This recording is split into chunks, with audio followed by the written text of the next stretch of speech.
अस्सलाम वालेकुम नाजरीन, उर्दू टीवी चैनल में खुश आमदीद।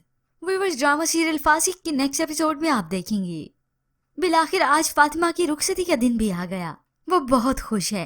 बाबा उसके पास आए, उसे दुआएं देने लगी तो वो अपने बाबा से कहती है, मैं सोचती थी जब मैं चली जाऊंगी तो आपका ख्याल कौन रखेगा। अब मैं इसी घर में रहूंगी अपने बाबा के साथ।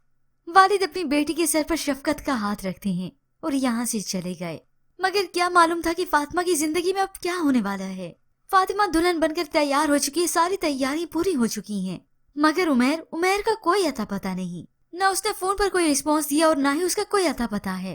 सभी फैमिली एक जगह जमा हो गई। वालदा परेशान होकर पूछती है इस वक्त वो कहाँ जा सकता है। फातिमा भी परेशानी के आलम में कमरे में है। अनीका उसे आकर बताती है कि किसी को भी मालूम नहीं कि वो कहाँ गया है।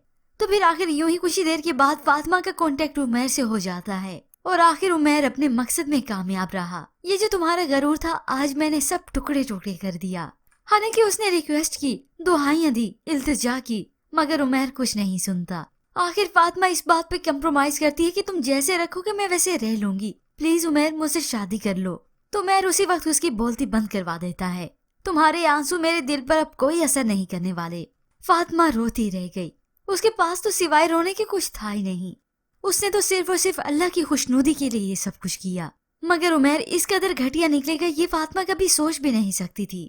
आखिर जब वो ड्रेस चेंज करके उमैर की वालदा के पास गई और वहां पे कहती है, उमैर कह रहा है वो मुझसे शादी नहीं करेगा, ये सब कुछ उसने मुझसे बदला लेने के लिए किया। ये सुनते ही उमैर की वालदा की आंखें फटी की फटी रह गईं। वो तो मानो जैसे फातिमा से नजरें मिलाने के काबिल नहीं रही। कि मेरा बेटा इस कदर गिर जाएगा ये मैं कभी सोच भी नहीं सकती थी। अब इसके बाद मुताहिर है जो फातिमा को डिजर्व करता है और फातिमा उसे, क्योंकि इन दोनों का जोड़ तो लिख दिया गया।